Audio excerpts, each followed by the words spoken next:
What's up guys, it's Tommy here and welcome to a very interesting and exciting Liverpool transfer news video. And the newspaper reports are claiming that Liverpool are very close to agreeing a deal with none other than Juventus star man Paulo Dybala, who is a 25-year-old Argentinian striker slash winger. What do you make of this? Do you think that he would help Liverpool?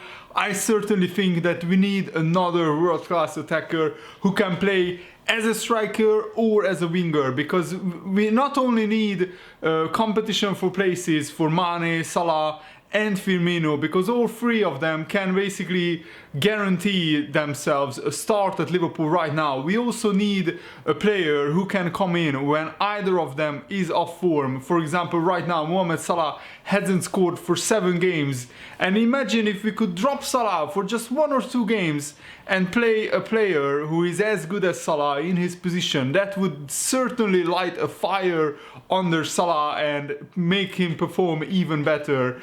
And according to Italian outlet Tutto Mercato, Liverpool are pushing really hard to get a deal finalized for the 25-year-old before the summer transfer window. Liverpool like to do deals early, and I think this makes a lot of sense. Liverpool have to fend off interest from the clubs like Manchester United, Bayern Munich, to secure the signing of Paulo Dybala. And at this stage, it's not very clear how much money Juventus would demand for him, but Paulo Dybala certainly is a striker that could really help Liverpool, in my opinion. He has been at Juventus for 4 years, he won a lot of trophies, and maybe he wants a new challenge. Maybe he wants to experience a different league and challenge himself in another league. And certainly Liverpool is one of the top 5 clubs at the moment in world football, which are very exciting destinations for any player. And Dybala is a prolific goal scorer. This season his numbers has declined a little bit, but that's because of Cristiano Ronaldo, and Cristiano Ronaldo is Juventus's focal point, and Paulo Dybala is not starting every game in Juventus colours, but in the last 3 seasons he's averaging more than 20 goals per season before this season. And even this season, scoring 9 goals from the wing is not a bad number, in my opinion. He has 5 goals in 7 Champions League games this season, and last season Dybala scored 26 goals. The season before that, 19 goals for Juventus. The season before that, 23 goals. And he also has 18 appearances for the Argentinian national team. He won the Serie A 3 times. That will be before this season. Even though Juventus lost on the weekend, they are still 15 points clear of Napoli. And also he won the Italian Cup 3 times in a row and the Italian Super Cup twice. And he was also the top assist provider in the Serie A for the 2014-15 season. And because of Cristiano Ronaldo's signing, Dybala has found himself on the bench many times for Juventus, but he performed very well in the Champions League. As I said, he scored 5 goals in 7 games for Juventus in the Champions League this year. And yes, he only scored 9 goals this season in 35 games, but you know, Juventus still value Dybala very highly, and he would cost probably upwards of 70-80 million pounds, but I think he would be worth it, because honestly he would help Liverpool so much. He would add another 15-20 goals to Liverpool, if not more. And in my opinion, against the smaller teams, we could play with Dybala, Salah, Firmino and Mane in the side, and that way we could have even more firepower to break down the opposition defenses. And Dybala likes to start on the right wing and cut inside and shoot from there, and that would really make sense in a lot of aspects, because Firmino could play behind Salah, Salah would play up front, and Mane on the left, Dybala on the right. And just imagine the opposition defenses when they see that those 4 attackers are running at them. That would be a mouth-watering prospect, and I honestly think that Liverpool have a realistic chance of getting Dybala in, because, as I said, Liverpool is a club who is on the rise, and we could win quite a lot of trophies and titles in the next 5 years, and Dybala must watch the Premier League. The Premier League is one of the most popular leagues in the world, and I'm sure that all the top players are following the Premier League very closely, and seeing Liverpool in the title race, being top of the Premier League right now, and also in the Champions League quarterfinals. Liverpool are a very attractive club for a lot of players. So I think Liverpool can pick and choose which players we sign in the summer, because now we are among the biggest clubs in the world in terms of financial opportunities, and also in terms of how attractive Liverpool are to other clubs. So before, like even 2 or 3 years ago, Dybala being linked with Liverpool, there was no realistic chance that we could get him, honestly. But now Liverpool have a big chance, in my opinion, to get him, because if we put down the money, then Dybala will be interested, in my opinion, and Dybala will definitely listen to our serious offer. And if the newspaper reports are correct, Liverpool are already in talks with Dybala, and we have seen previously with the deals like Fabinho, the Firmino deal as well, that there weren't that many rumors in the newspapers, and then bang, first day of the transfer window, a big deal is announced, like the Fabinho deal was announced in the last summer. And I honestly think that Liverpool need to strengthen the team further, because all the other big clubs in the Premier League and all the other big clubs in Europe will keep getting stronger, and Liverpool are in such a good position that we can't squander this great opportunity. Liverpool are among the European elite, and if we want to stay there and fight for the Champions League and the Premier League title every single season, not saying that we will win those titles every single season, but to be in the conversation, we need to have as good a squad or even better than we have right now. And I think the one area where Liverpool is lacking is more goals from the attacking midfield, and also a great backup player for the likes of Salah or Mane or Firmino, because we have been very lucky that all 3 of them have stayed fit for the 95% of the season. But imagine if just one of them get a big injury, like 3 or 4 months out. God forbid, I really hope that doesn't happen. But if it does, Liverpool's attacking quality, attacking threat will go down considerably, because we can't expect Origi or Shaqiri to score as regularly as the likes of Firmino, Salah and Mane does. And if one of them get a big injury, then we will be very, very screwed. And I think that could cost Liverpool, honestly, a Premier League title or going far in the Champions League, and we can't let that happen. Corriere dello Sport of Italy also is claiming that Liverpool would look that Juventus wants £100 million for Dybala, but as those prices are always very high, and normally the clubs can negotiate to get Dybala on a lower fee. I don't think Dybala is worth 100 million at the moment, but if we could get him for 75 million, I think that would be reasonable. And also, I think we need a player who could switch with Firmino, because when Firmino is on a cold streak and he's not firing on all cylinders, then we really need another striker, in my opinion, who can score quite regularly. And Juventus have also we have been linked with strikers like Frankfurt striker Sebastian Haller as a possible replacement for Dybala. Haller has scored 19 times in the Bundesliga this term, and he's linked to Juventus. So if Juventus sell Dybala, they could really rebuild the team, because I think at the moment they don't have a lot of money, because the Ronaldo deal took so much money and so much wages that they can't really strengthen the other parts of the team. And I think Juventus are very serious about trying to win the Champions League sooner or later. In the next 3 years they will go all in to win the Champions League right now. That's why they signed Ronaldo, but I think they need more. They need another goal threat,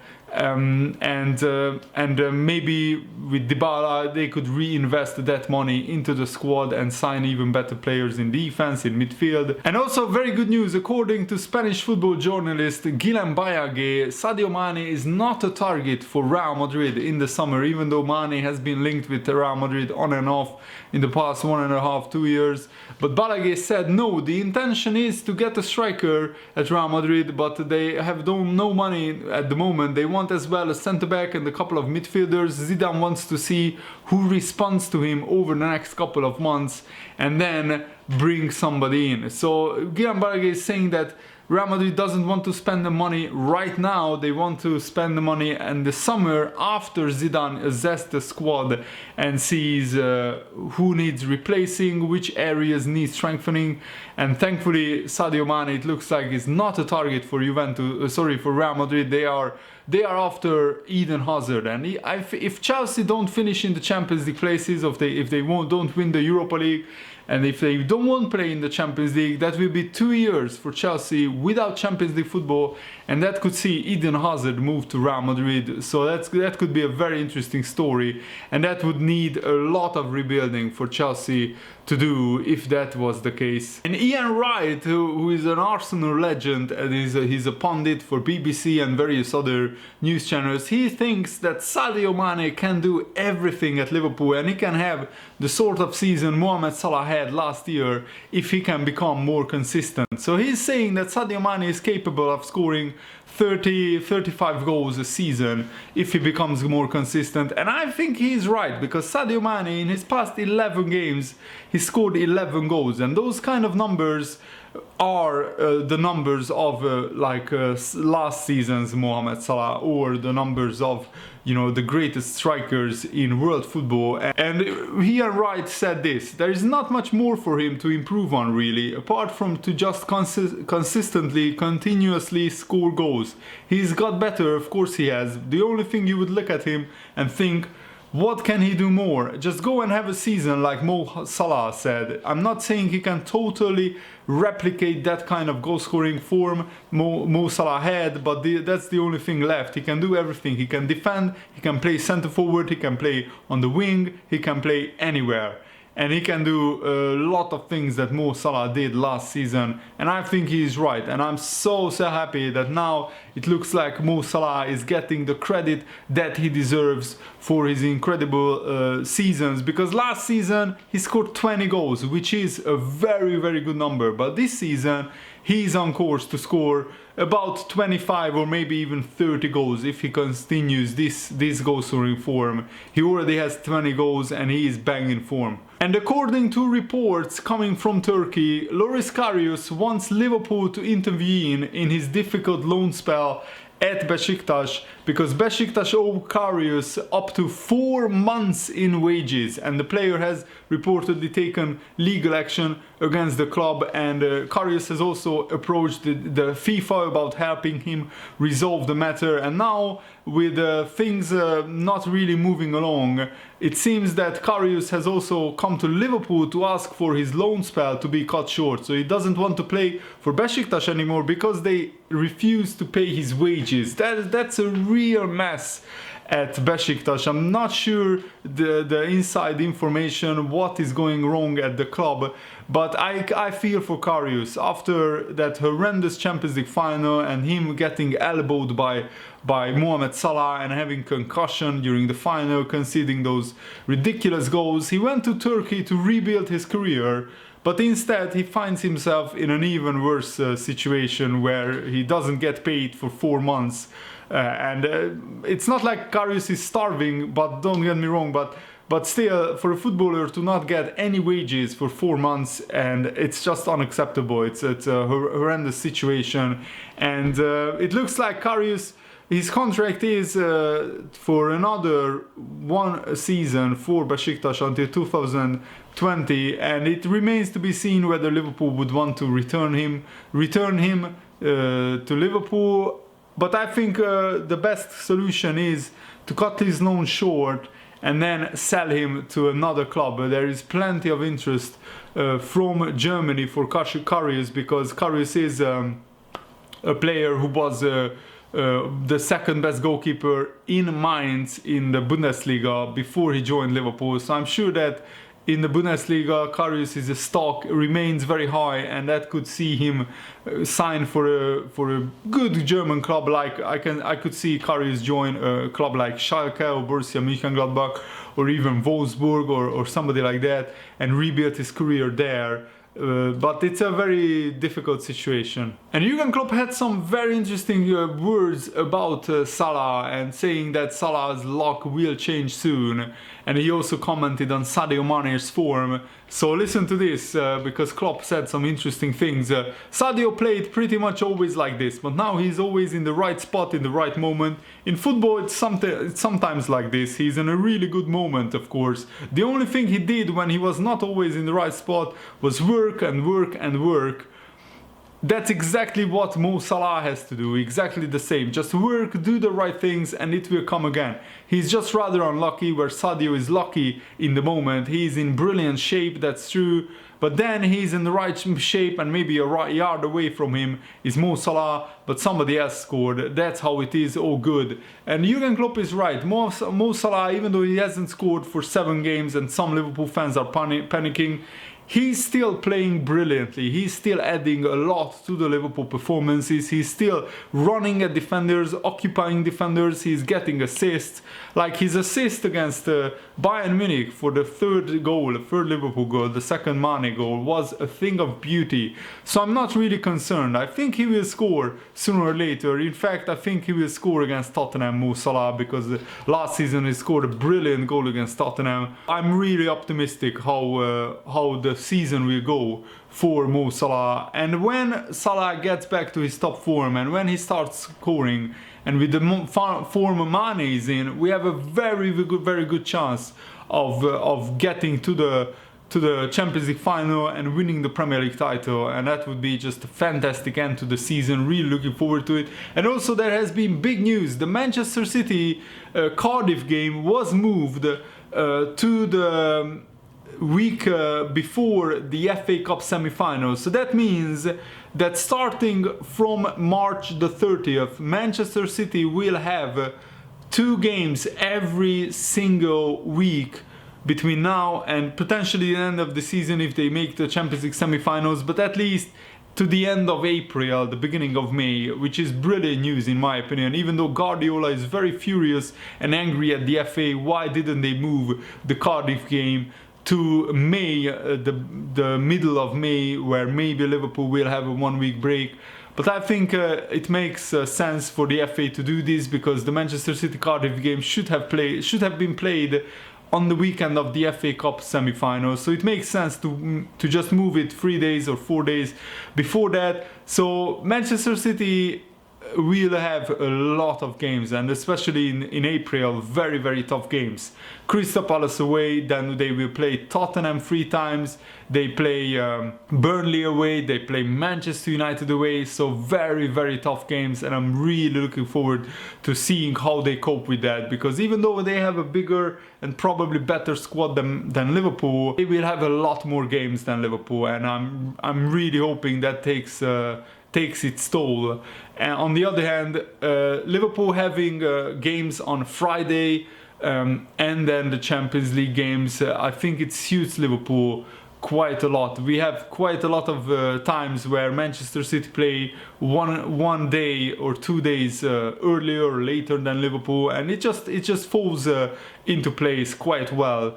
So I'm really looking forward to the rest of the season. I really hope that Liverpool can win either the Premier League or the Champions League. But of course, we all want that Premier League title, so let's go for it. Thanks for watching, guys. Hope you enjoyed this video. Have a nice day. See you later. Goodbye.